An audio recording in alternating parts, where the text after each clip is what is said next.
Welcome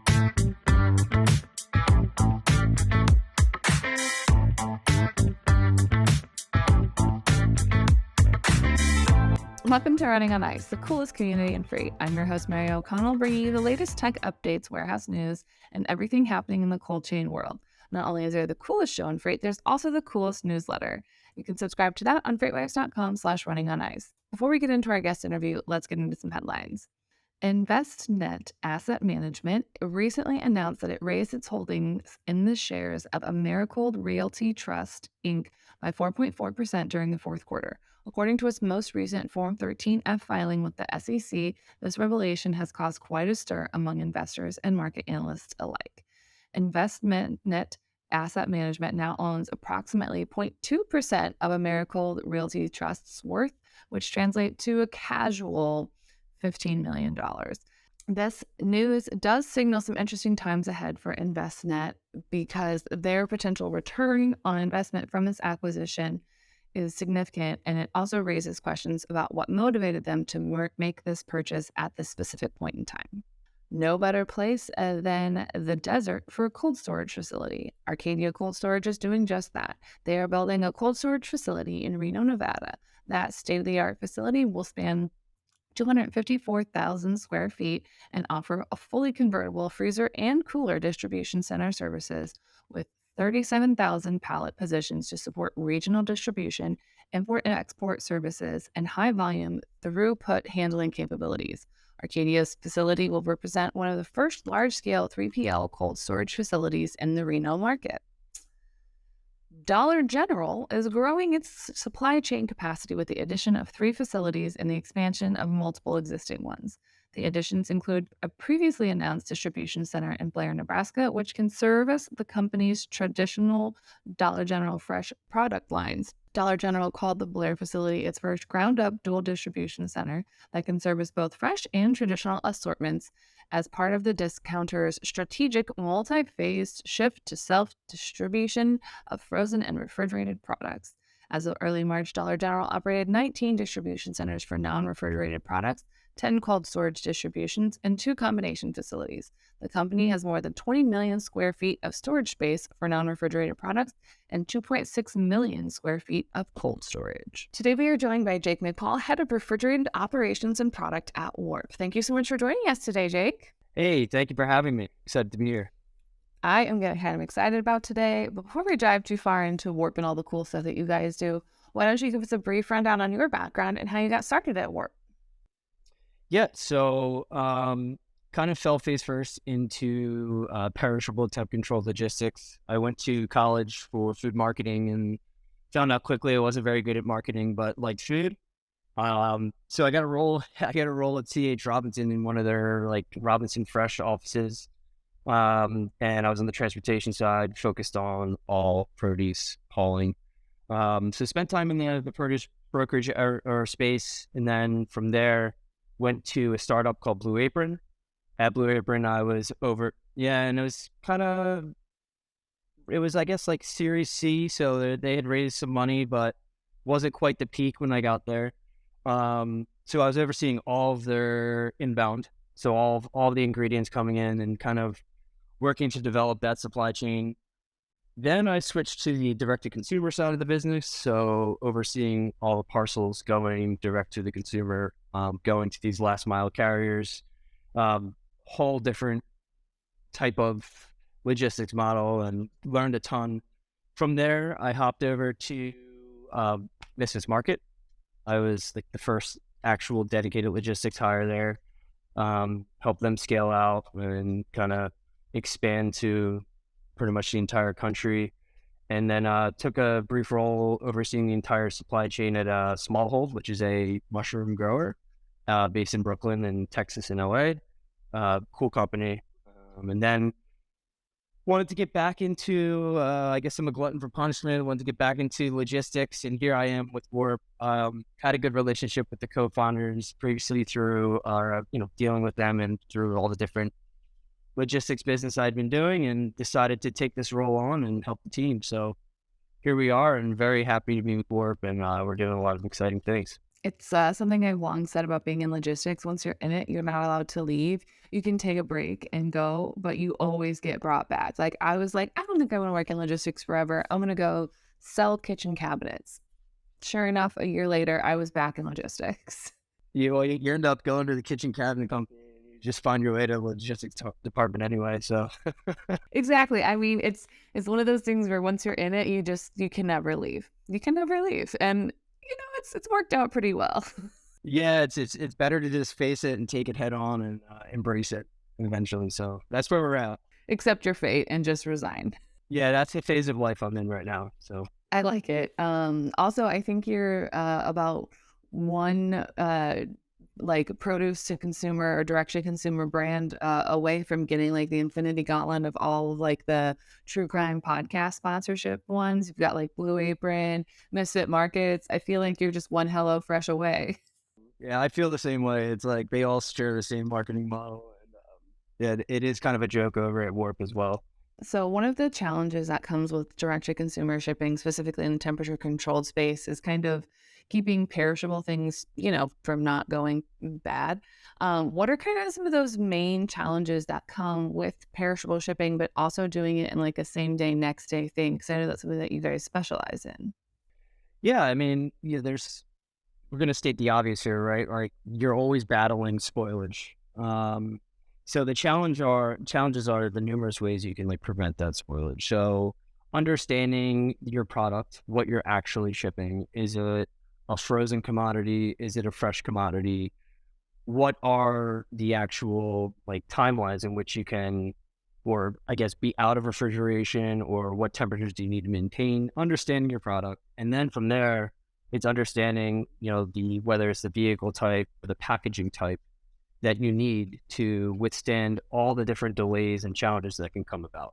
You basically want to have either a vehicle or packaging that is prepared to withstand the worst case scenario. So which one would you say is easier to kind of accommodate or plan for, the vehicle or packaging kind of as your last safety net? Or do you want obviously like a mix of both? So the vehicle, going straight vehicle, direct to consumer or like direct to store, is always easier. So when I think about like delivering ice cream through the many different channels, like whether it's to GoPuff or like DoorDash, right? They're just sticking it in a bag because they know that they have about 10 minutes, 15 minutes to go from A to B, right? And that's easy. You're just like, I just need to get it here, short window of time.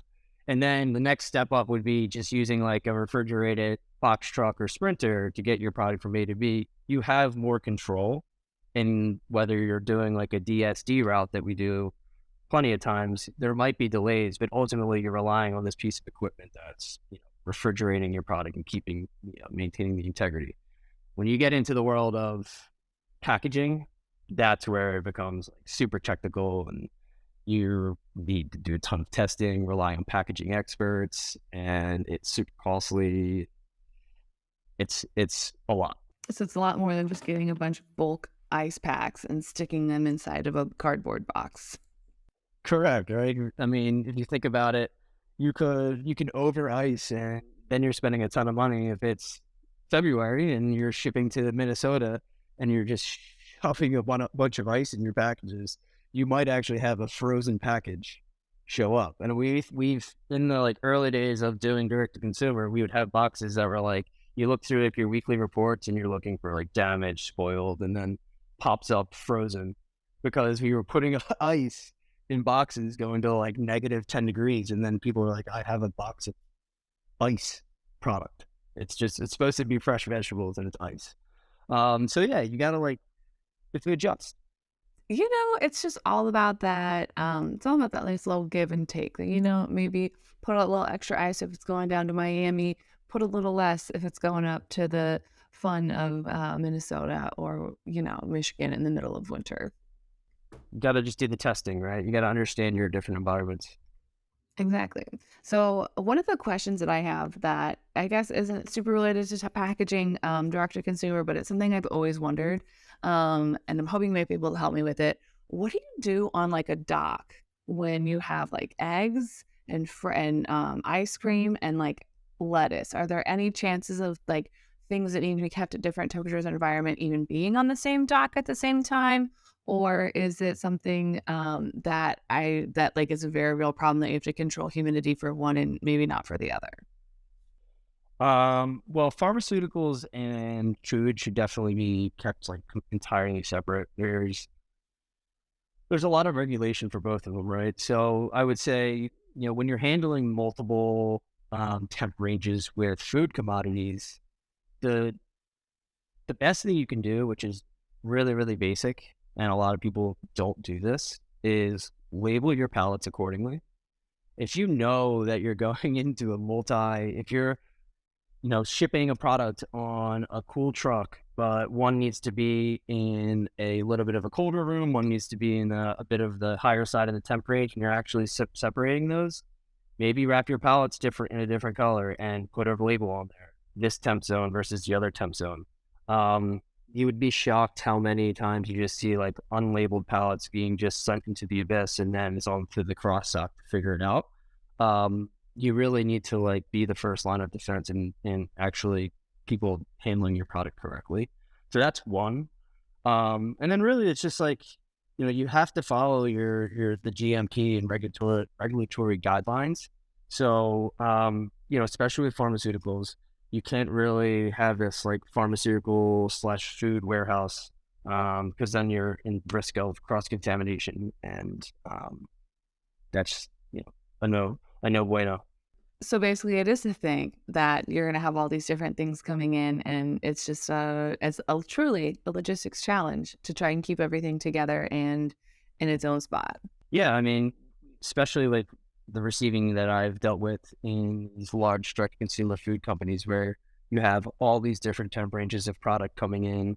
And then you have, everything's coming into one cold space before it gets kind of split off into its individual temp zone.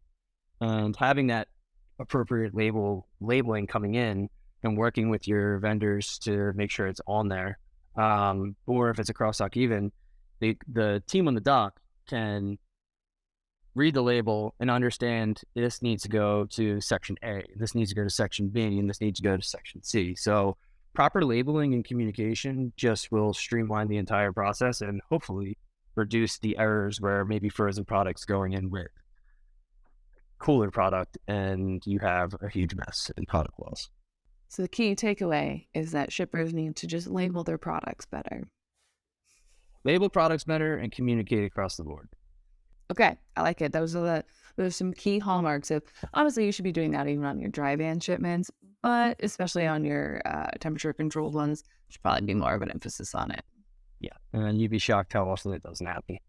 What kind of, if I'm a shipper looking to get a cake to somebody or get a dozen eggs to somebody, like within same day or next day delivery, what kind of options are available to me? Is it literally just like call a box truck to come pick some stuff up? Or if I need to get a field of lettuce moved, something like, what kind of options are available to shippers who need that temperature control option? Yeah, I mean, luckily, especially at work, we have a wide range of options.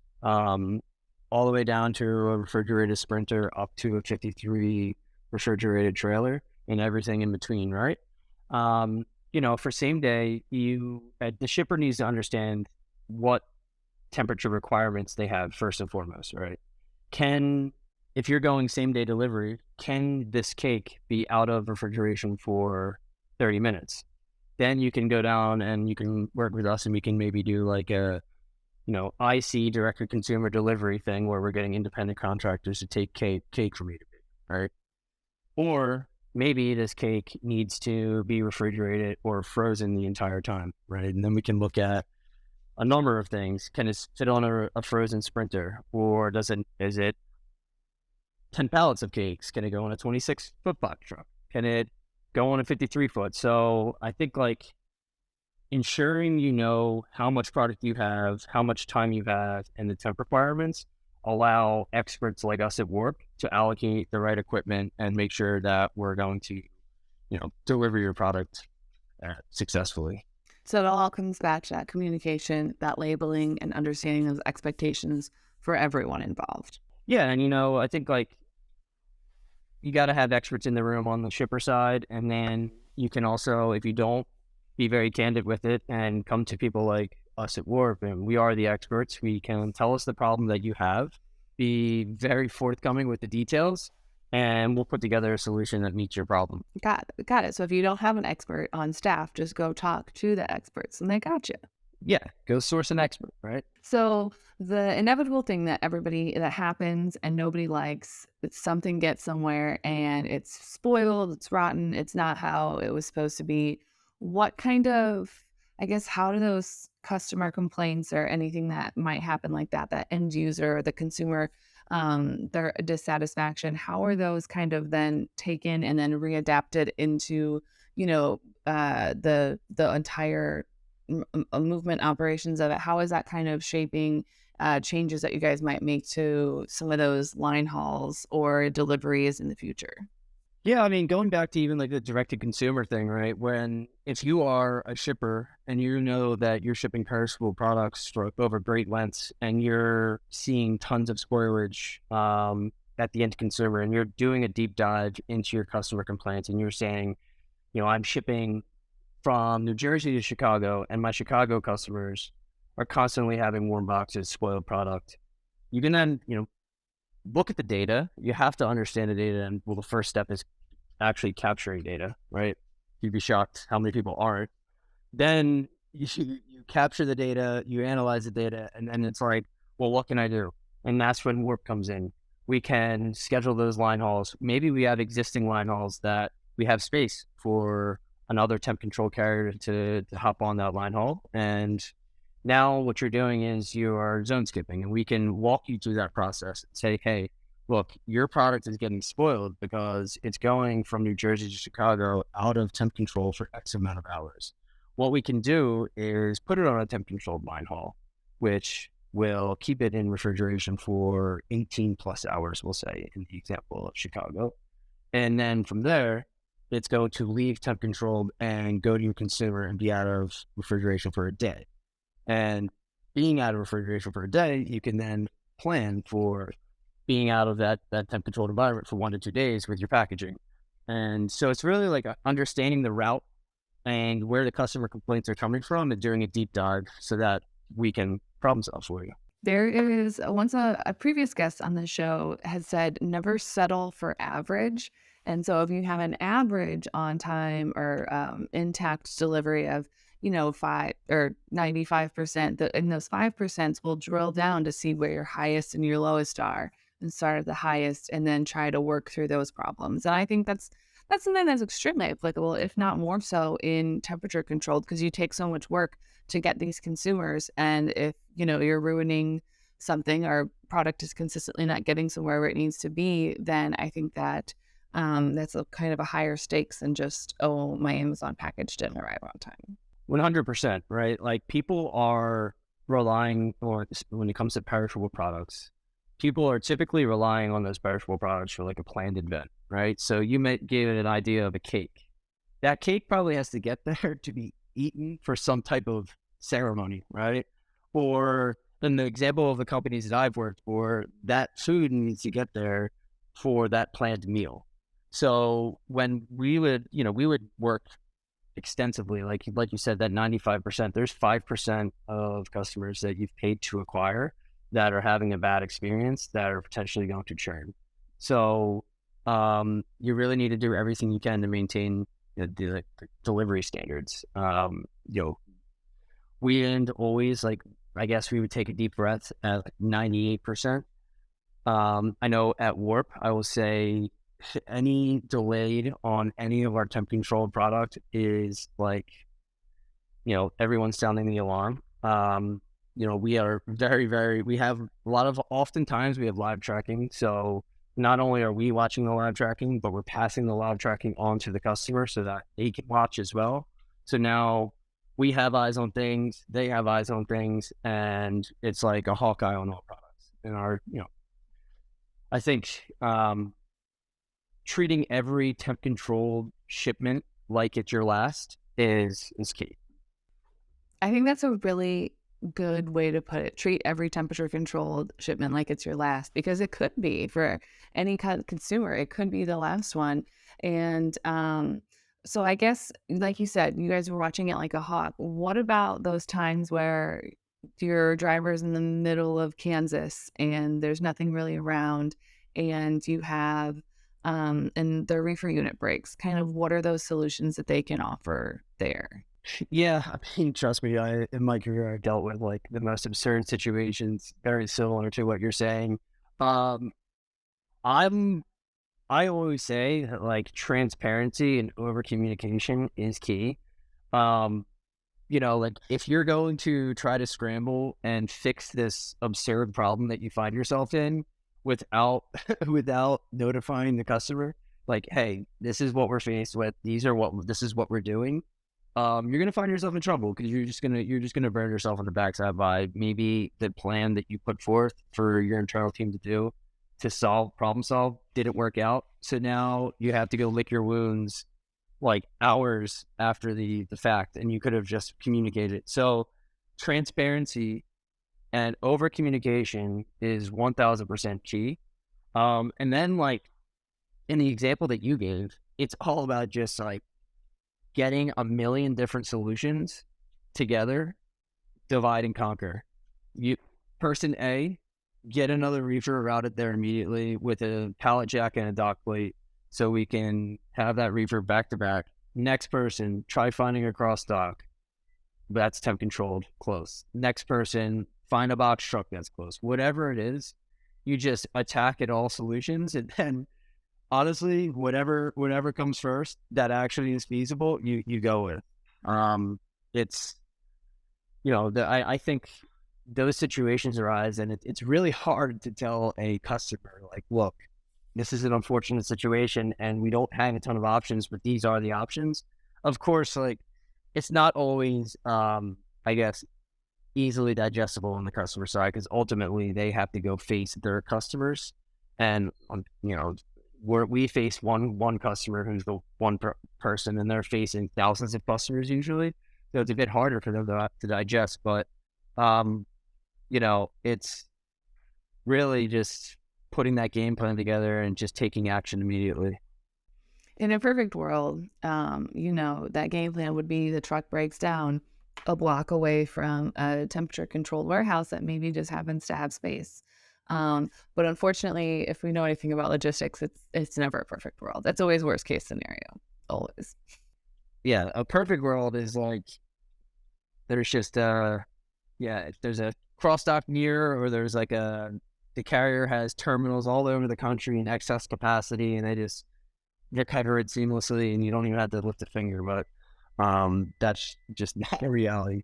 All right, so we are almost out of time, but there is one question that everybody comes on the show that they have to answer. And it might be the hardest question you've been asked all day. Is cereal considered a soup? As a man of food, I would say no. And my reasoning is soup requires time. That is what makes soup, right? The time of extracting the flavors from the vegetables or the meat or the bones, what have you. So soup, way too quick. I very much like that answer. I've never heard that one before, but you're right. A good soup is always sitting for 30 minutes to an hour to a couple hours. And yeah, I like that. I like that. So if anyone wants to reach out to you with any good soup recipes or hot takes on cereal, or if they need an expert for temperature controlled situations, where can they find you outside the show? You can find me on LinkedIn. I'm very active on LinkedIn. Just search Jake McPaul. You'll see my mug up there. Connect, message me. I'll respond. And then also, I would say definitely follow the work page. The team at work puts out a lot of great content.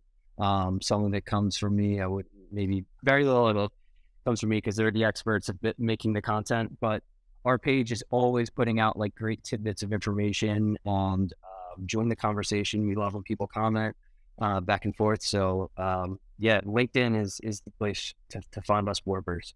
Awesome. I love that. Ooh, warpers. That's a good one. Yeah, I like I that. like that. That's a good one. Thank you so much for joining us today.